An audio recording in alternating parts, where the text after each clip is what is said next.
पृथिवी शान्तिरन्तरिक्षगं शान्तिर्द्यौः शान्तिर्दिशः शान्तिरवान्तर दिशा शान्तिरग्निः शान्तिर्वायुः शान्तिरादित्यः शान्तिश्चन्द्रमा शान्तिर्नक्षत्राणि शान्तिरापः शान्तिरोषधयः शान्तिर्वनस्पतयः शान्तिर्गौः शान्तिरजा शान्तिरश्वः शान्तिर्पुरुषः शान्तिर्ब्रह्म शान्तिर्ब्राह्मणः शान्तिः शान्तिरेव शान्तिः शान्तिर्मे अस्तु शान्तिः. May there be peace on earth and in the sky. May there be peace in the water and in all directions. May there be peace in the plants, in the trees, and in animals. May there be peace in the hearts of all beings. May there be peace in everyone and in everything. Sarvetra sukhinas santu, sarve santu niramayaha, sarve bhadrani pashyantu, ma kaschit dukkha bhag bhavet, sarvastaratu durgani, sarvo bhadrani pashyatu, sarvasatbuddhimapnotu, sarvasarvatra nandatu. May all be happy and healthy. May all see what is good, and may no one experience misery. May all overcome their obstacles and acquire good tendencies. May people everywhere find joy and fulfillment.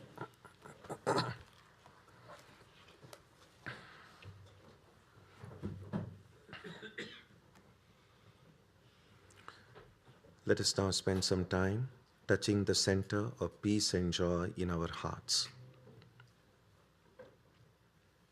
A good way to begin the practice is to withdraw the scattered energies of the mind and bring them to rest on one point. That point can be our own breathing.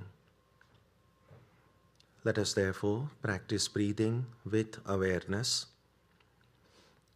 As we breathe in, let us visualize that our body and mind are being filled with love, strength, and compassion. And as we breathe out, let us release all the stress, anxiety, and exhaustion in the body and mind. Let us practice this way for a while.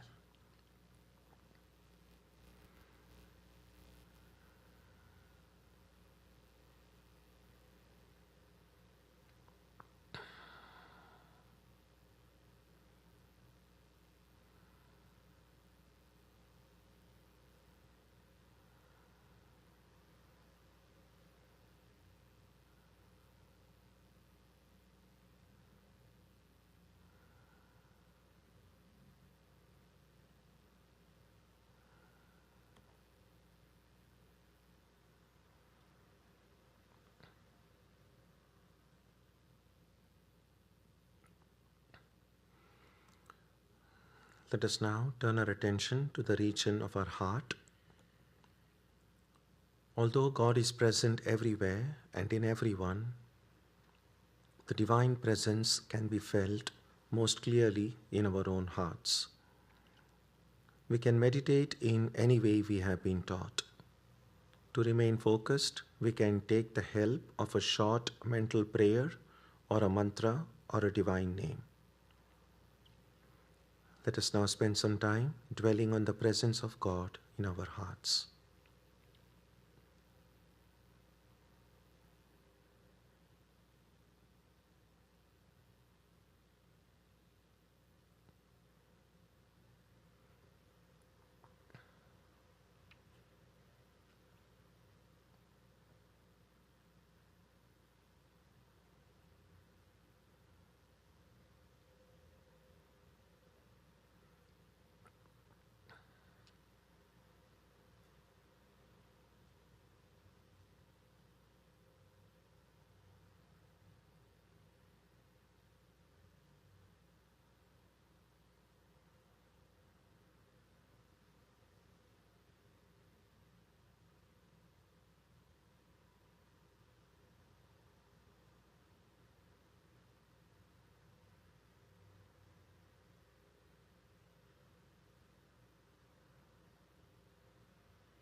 Om Shanti Shanti Shanti Harihi Om.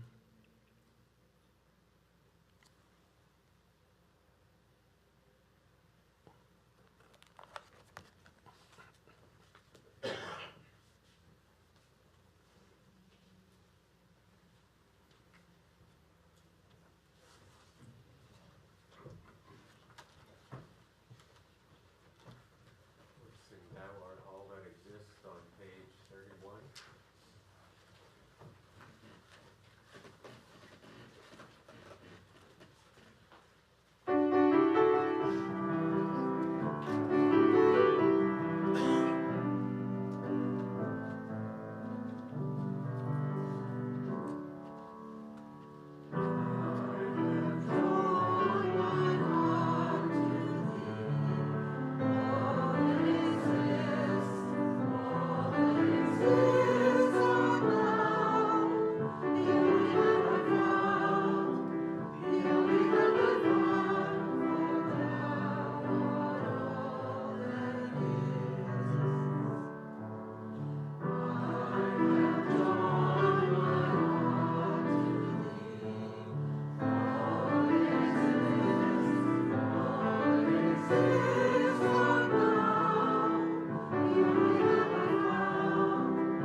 Good morning.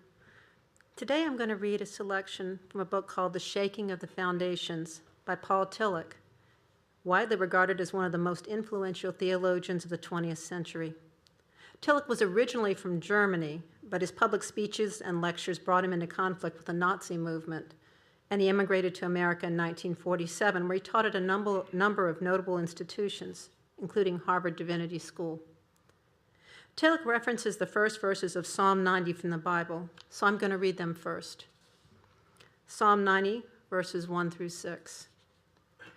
Lord, you have been our dwelling place in all generations. Before the mountains were brought forth, or ever you had formed the earth and the world, from everlasting to everlasting, you are God. You turn us back to dust and say, turn back, you mortals. For 1,000 years in your sight are like yesterday when it is past, or like a watch in the night. You sweep them away. They are like a dream, like grass that is renewed in the morning. In the morning it flourishes and is renewed. In the evening it fades and withers. This selection is entitled Meditation, the Mystery of Time. Let us meditate on the mystery of time. Augustine points to the depth of this mystery when he says, if nobody asks me about it, I know. If I want to explain it to somebody who asks me about it, I do not know. There's something unspeakable about time, but this has not prevented the most profound religious minds from thinking and speaking about it. It is not vain speculation when the writer of the first part of the 90th Psalm confronts the eternity of God with the transitoriness of human existence. The melancholy experience of human finiteness drives him to utter the tremendous words of that psalm. It is not empty curiosity when Augustine tries, in his most personal book, The Confessions, to penetrate the ground of our temporality. We are not making an abstract statement, but are rather expressing a profound religious feeling when we sing, time like an ever-rolling stream bears all its sons away.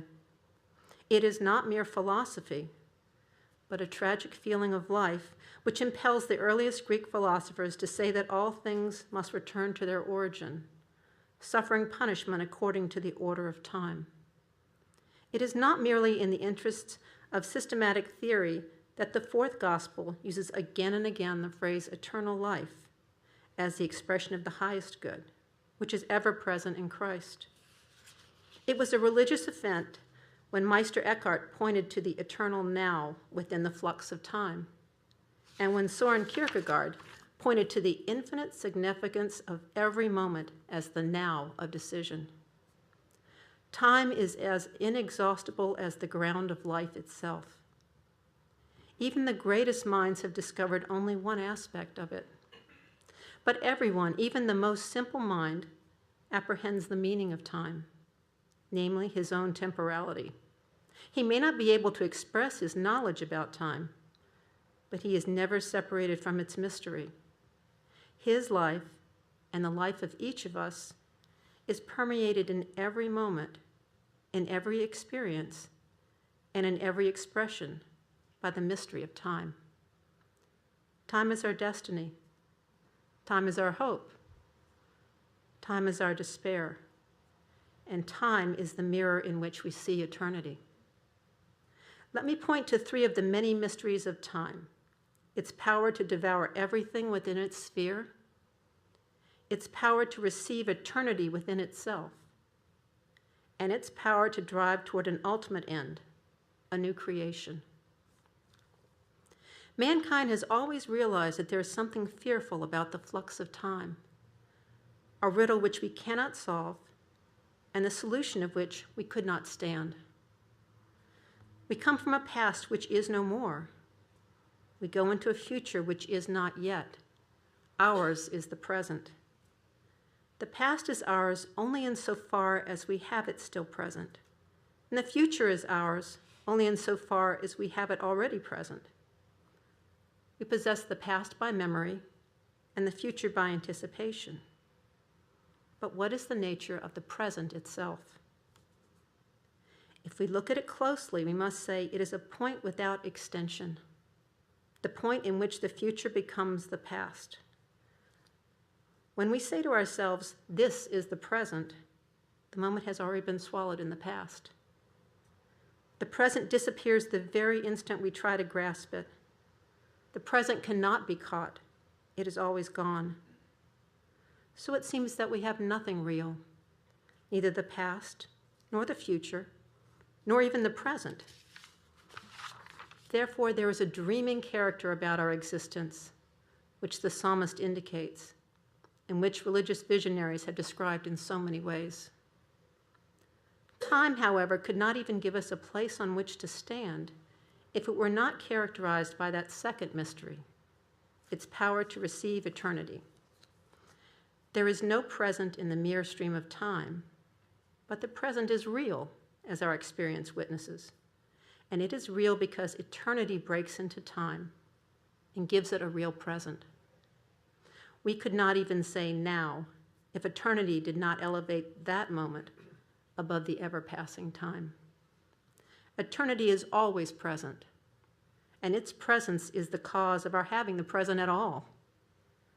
When the psalmist looks at God, for whom 1,000 years are like a day, he is looking at that eternity which alone gives him a place on which he can stand, a now which has infinite reality and infinite significance. In every moment that we say now, something temporal and something eternal are united.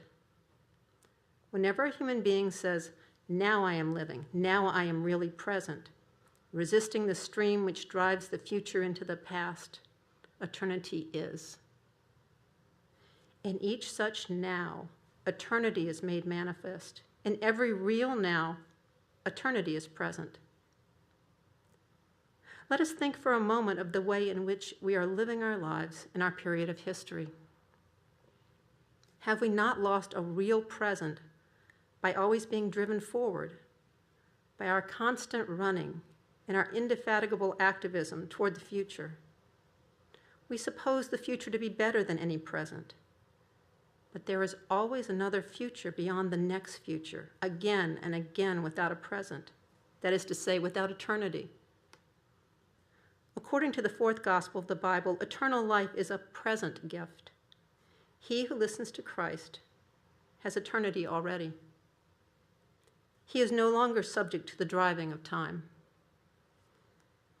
In him, the now becomes a now eternal. We have lost the real now, the now eternal. We have, I am afraid, lost eternal life insofar as it creates the real present. There is another element in time, its third mystery, which makes us look at the future. For time does not return, nor repeat itself. It runs forward. It is always unique. It ever creates the new. There is within it a drive toward an end, unknown, never to be reached in time itself, always intended and never fleeing. Time runs toward the future eternal. This is the greatest of all the mysteries of time.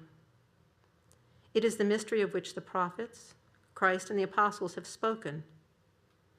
The eternal is the solution of the riddle of time. Time does not drive toward an endless self-repetition, nor to an empty returning to its beginning. Time is not meaningless.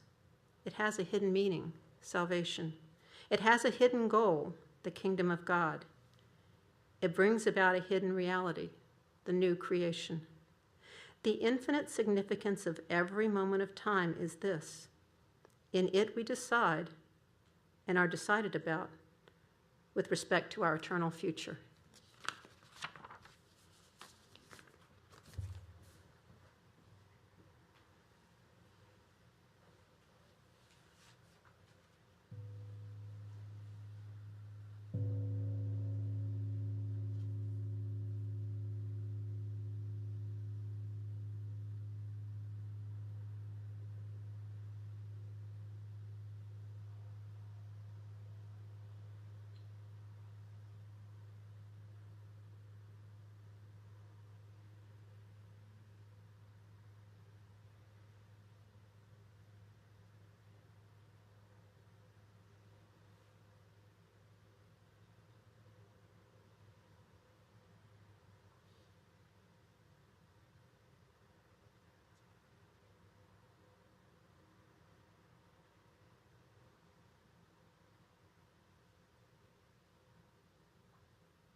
sing 6 stanzas on Nirvana on page 17.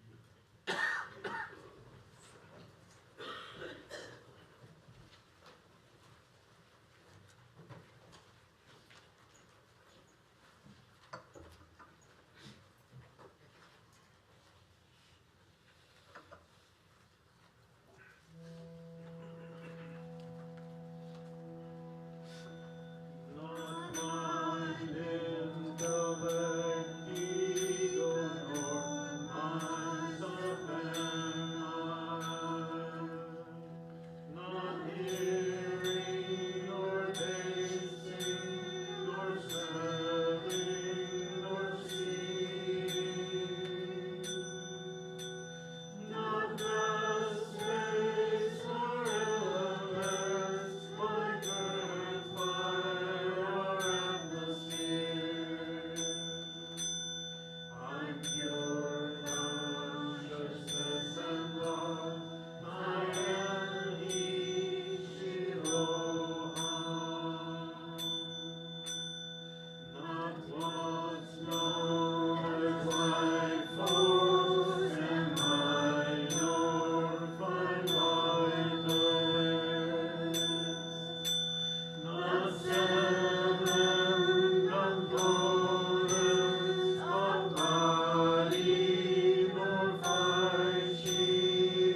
Good morning.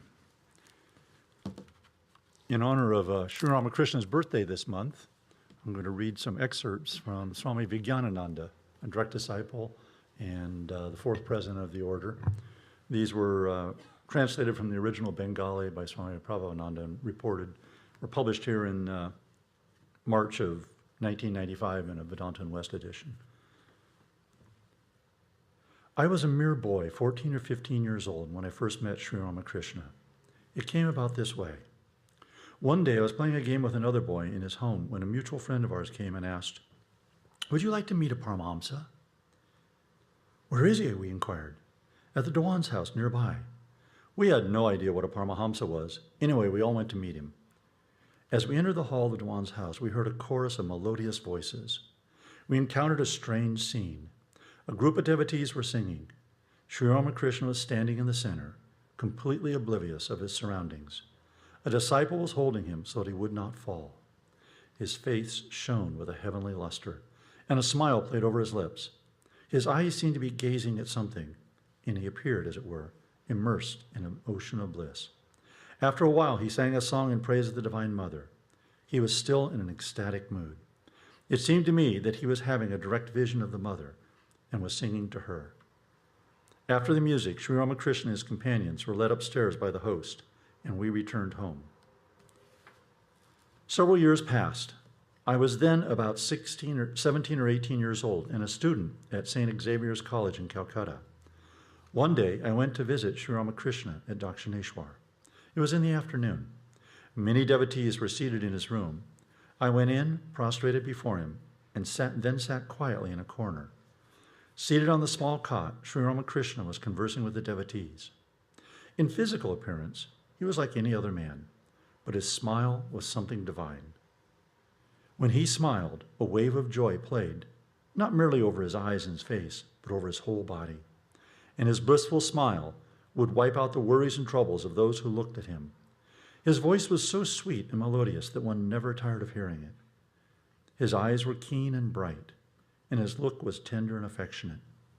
I felt Sri Ramakrishna's room vibrating with a tangible atmosphere of peace.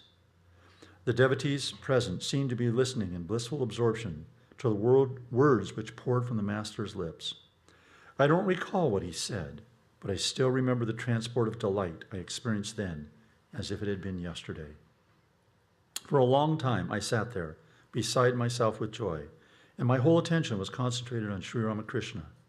He did not say anything to me, nor did I ask him anything. One by one, the devotees took their leave, and suddenly I found myself alone with him. Sri Ramakrishna was looking at me intently. I thought it was time for me to depart, so I prostrated before him. As I stood up to go, he asked, "Can you wrestle? Come, let me see how well you wrestle." With these words, he stood up, ready to grapple with me. I was very much surprised at this kind of challenge. I thought to myself, what kind of a holy man is this? Anyhow, I replied, "Yes, of course I can wrestle." Sri Ramakrishna came closer, and with a smile on his lips, he caught hold of my arms and began to shove me. But I was a strong, muscular young man and pushed him back to the wall.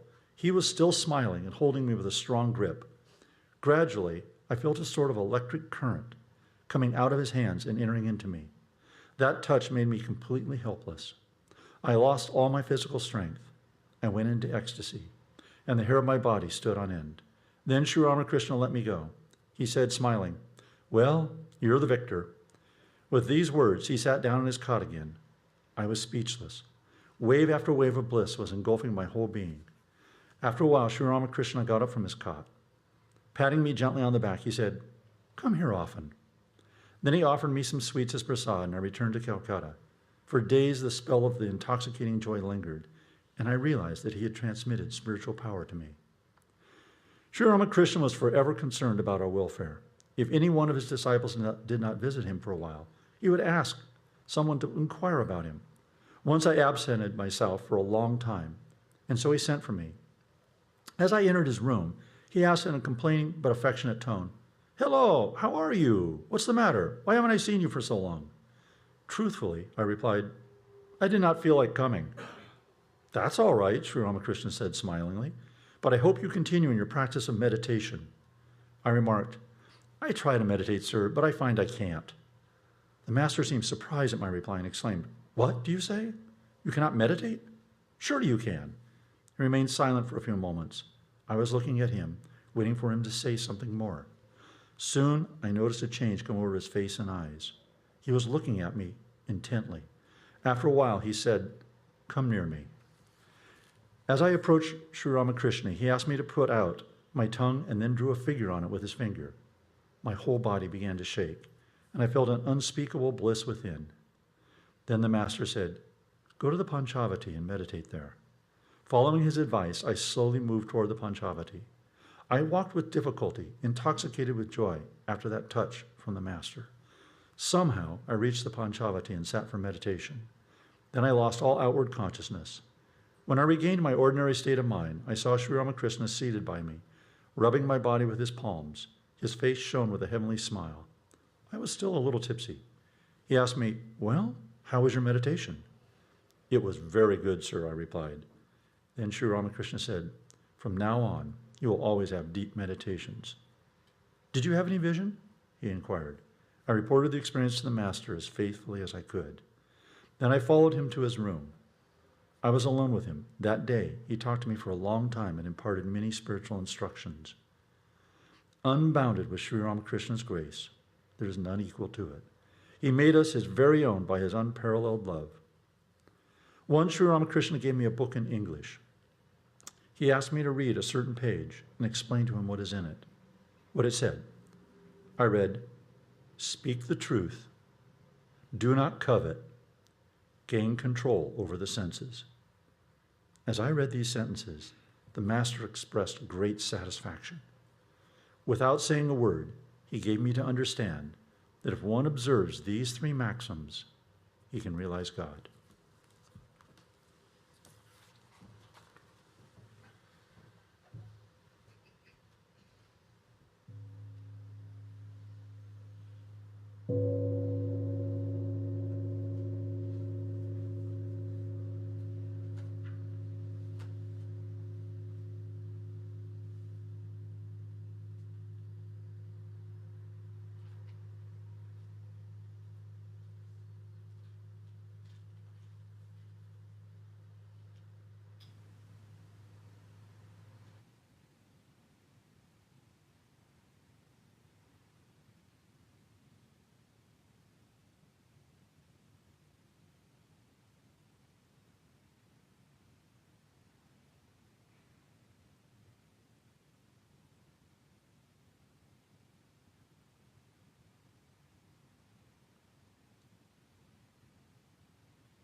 Om Asatoma Satkamaya Tamasoma Jyotirkamaya Mrityorma Amritam Kamaya Aviravirmayeti Rudrayatte Dakshinam Mukham Tenamam Pahi Nityam. May the Divine lead us from the unreal to the real, from darkness to light, from death to immortality.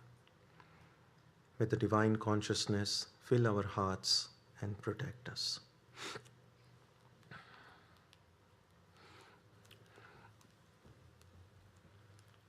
The first reading today dealt these profound insights on the mystery of time, and I would like to share with you a few related thoughts which have been in my mind ever since I returned in the month of January when we were closed for the winter recess. I had a chance to visit India and some parts of Southeast Asia. And those parts in Southeast Asia had been in my mind for a long time to see them, especially a place called Angkor Wat in Cambodia, and there's a very ancient Vishnu temple, and the island of Bali in Indonesia. Indonesia is predominantly an Islamic country, but that island is said to be filled with Hindus. And so I was curious to see how the Hindu thought had spread to parts outside the Indian subcontinent. And so it was nice to be able to see those places where I hadn't been and where I'd wanted to be for a long time. But then, as it so often happens when we come back after a travels or any kind of a pilgrimage, and when we try to then reflect on that experience,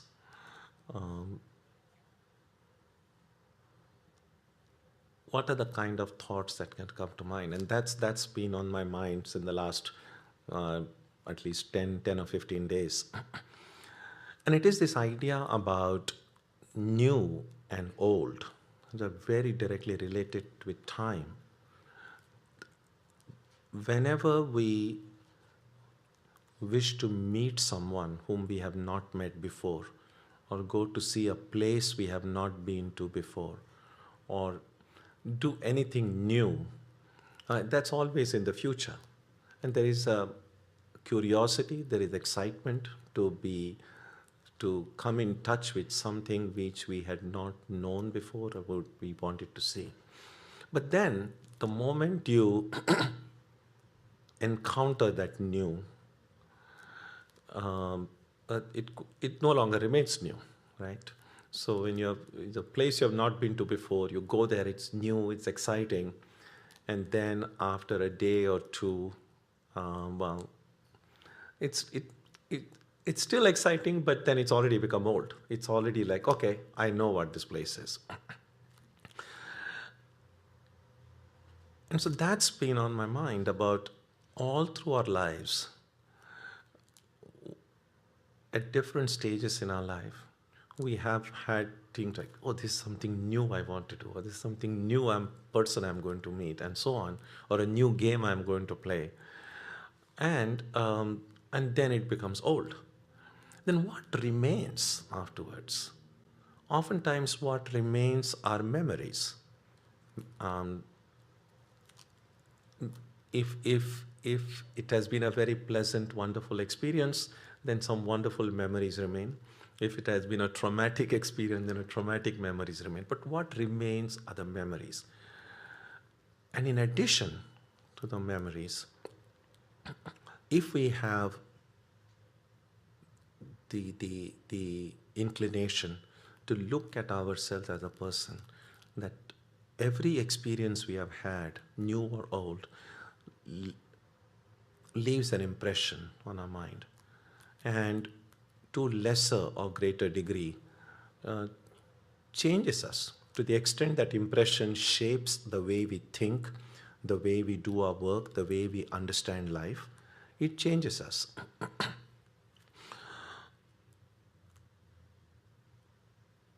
So ultimately, what remains with every one of us at any point in life is who we are as a person at that point of time.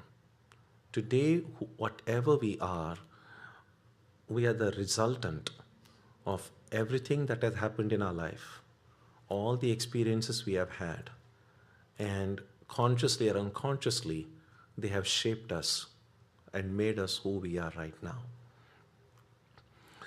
Sri Ramakrishna, when he visited Benares for the first time, that is considered by many to be the holiest city in India, by many Hindus especially. And so when he went there, he had, those of us who have read his life know that he had some amazing mystical experiences when he went to Benares. But alongside those experiences, there were times when he saw that Mathur Babu, his great student and friend who had taken him there, he found that he was discussing with his friends and they were having this usual kind of a worldly secular talk. And that put off Ramakrishna so much, and he said, oh, come all the way to see that a lot of people he met on the streets were just having a kind of a pretty ordinary conversation. Then he said, the trees that he saw, many of the trees he saw in Benares were the kind of trees he had seen in Calcutta as well. And so at some level, to whichever new place we might go to, a lot of those things in that new place will appear to be, oh, the same old. I remember from 5 or 6 years ago when I visited Australia, I was pretty excited. That was the first time I was going to the southern hemisphere, and we're like, oh, I'm going to a completely new place. And then the drive from the airport to the Vedanta center there, and on the way, I saw, I think, McDonald's and Home Depot. I said, oh no, having gone to the other end of the planet, you just see these very familiar icons. And that's, I think, experience that many of us may have had. Today, some of these chains that you see, no matter which city you go to, and even if you go abroad, you will still discover some things which remind you of back home. So some things clearly don't change. And whatever new things we see, their value remains in our lives only to the extent that we learn something from it.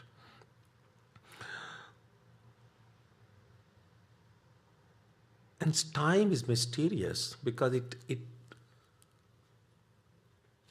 it plays with us in some ways. We are kind of puppets in the hands of time.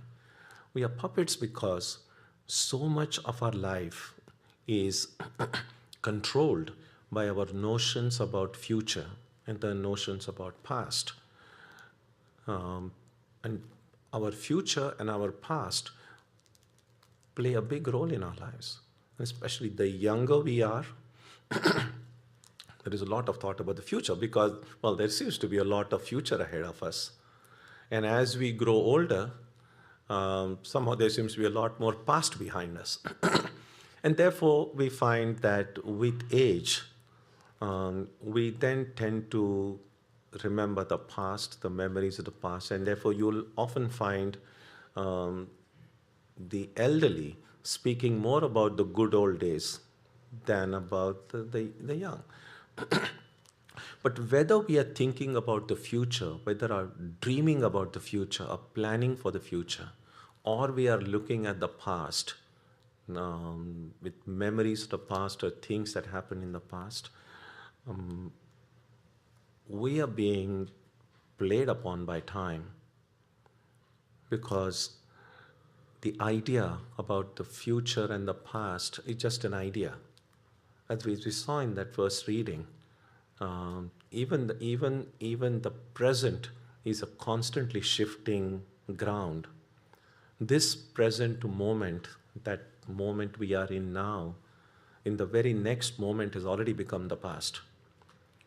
The future moment, the next moment has become the present. So it's a constantly changing scenario, which is why Swami Vivekananda once said that time is but the method of our thinking.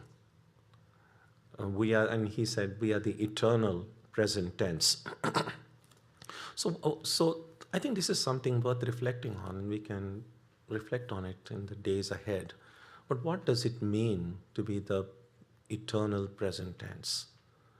And one thought that often comes to my mind when I think about this is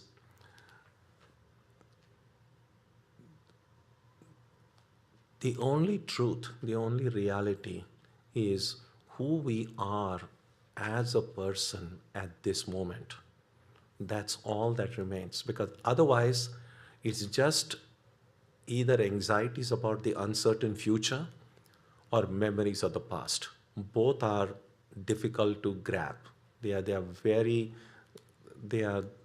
just ideas, they are just notions which prevent us from seeing who we are at this moment.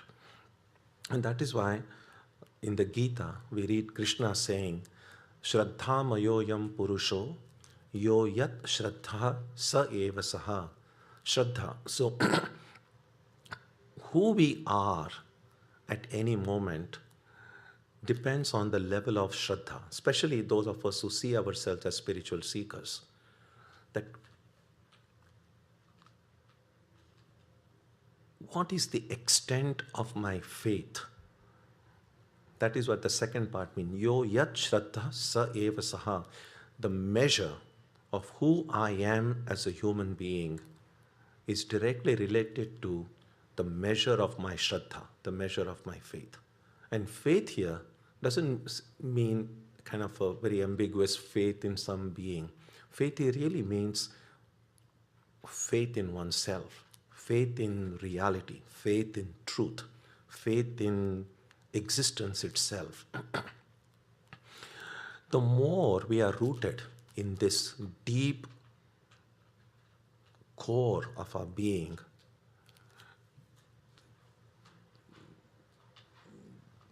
the less a plaything we will be in the hand of time. In fact, that is the purpose of the prayer and meditation that we are asked to do by our teachers morning and evening. Ideally speaking, a state of meditation is a state when we refuse to be controlled by time. And when we find distractions during meditation, the mind running about what happened yesterday, or mind thinking about what is going to happen tomorrow, when we are not able to concentrate during meditation, again we are being controlled by time, because time wants us to kind of pull us in the past or kind of drag us into the future. And one who meditates, one who prays, is this kind of a brave soul who says, I refuse to allow myself to be pulled in either direction, either in the past or in the future. I'm just going to remain in the present. And what will help me remain in the present is the sound of my mantra. What will help me remain in the present is my focus on the form of my spiritual ideal, my Ishta, my chosen deity. Because that divine form or symbol, or that divine sound of my mantra, that transcends this barrier of time. If I hold on to that, then even if it is for a few minutes, we will have become free from this burden of time upon us. And even if we are able to do it for a few minutes, the level of rest and peace you will experience will be unimaginable. And that's what sometimes happens to many of us. It may not happen every day, but on those few occasions when we are lucky through God's grace and through our own efforts to just be. And ideally, the goal before us as devotees is to try to just be, not allow past and future to control us.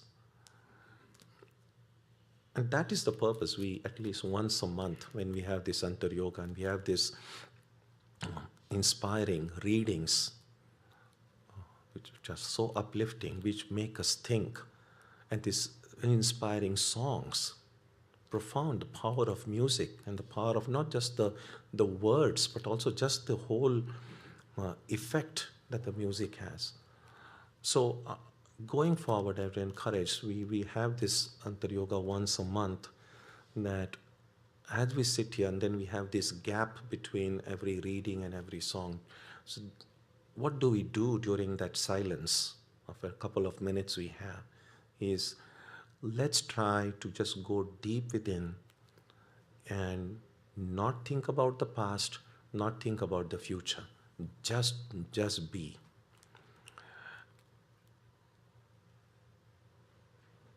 To the extent we succeed in doing that, even if it is maybe for a 5 seconds or 10 seconds, it is such an enjoyable experience that we want to do it, we would like to do it more often.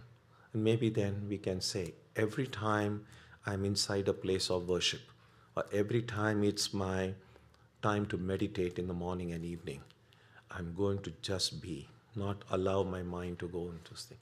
That's the way to conquer time. Time has to be conquered. The Gita speaks about time. It says, Kalo Jagat Bhakshakaha. There's another one hymn in which it is said, time is the devourer of the world. Time consumes us. And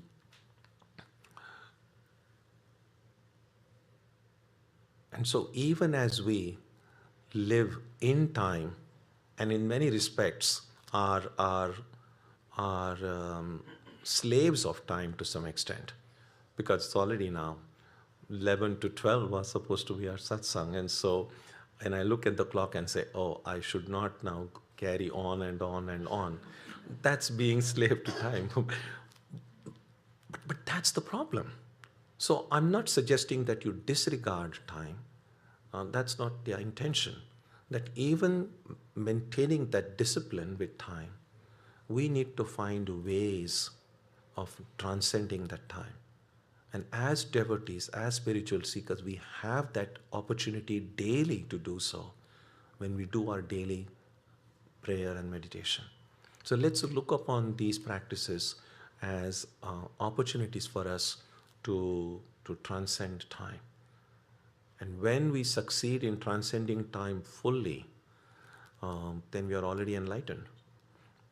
But let's begin by trying to transcend time even partially.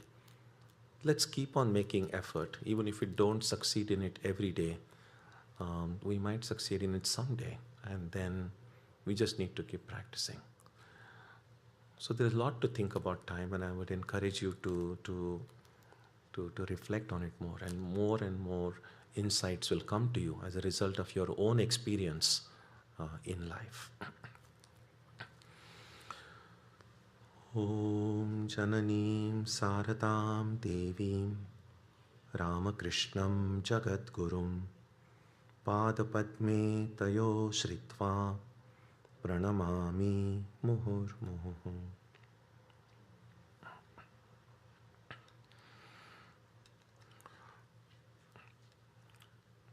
So this week we have the 2 pujas coming up. On Wednesday evening at 6:30 we'll have the Shivaratri Puja, and many of you who have attended this puja in the past know this puja is in the evening, begins at 6:30.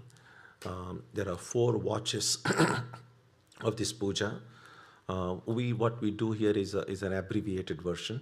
The full version, the puja will go for a whole night, but we generally finish it within about 3 hours or so. One of the specialties of this puja is that fasting is something that is recommended. It's not mandatory, but those of you who can, I would strongly encourage you to observe a fast. Fast can be at different levels. There are people who observe an extreme fast without taking even a drop of water. If you want to try, go ahead. That's not what I am recommending, though.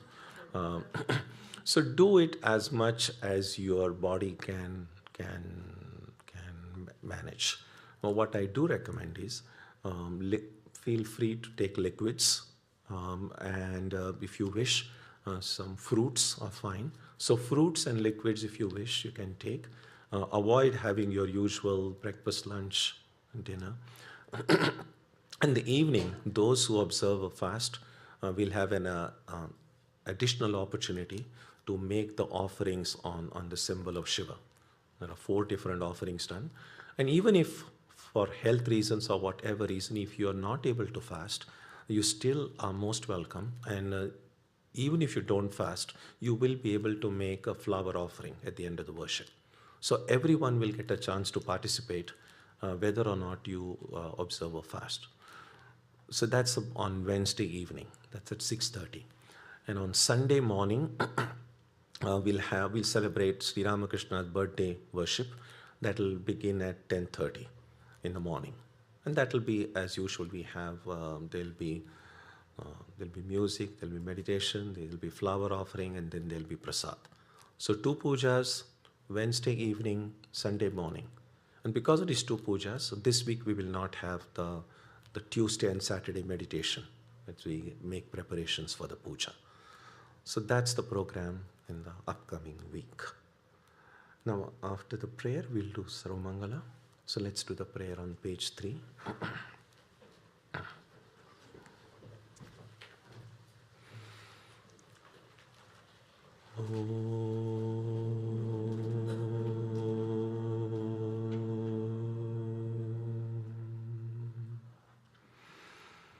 May the Divine Being, who is the Father in heaven of the Christians, Holy One of the Jewish faith, Allah of the Muslims, Buddha of the Buddhists, Tao of the Taoists, Ahura Mazda of the Zoroastrians, the Great Spirit of the Native Americans, and Brahman of the Hindus, lead us from the unreal to the real, from darkness to light, from death to immortality.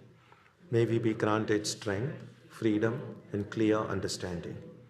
May we learn to see God in our own hearts and in everyone around us.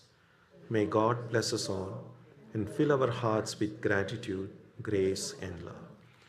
Om Shanti Shanti Shanti. Peace, peace, peace be unto you.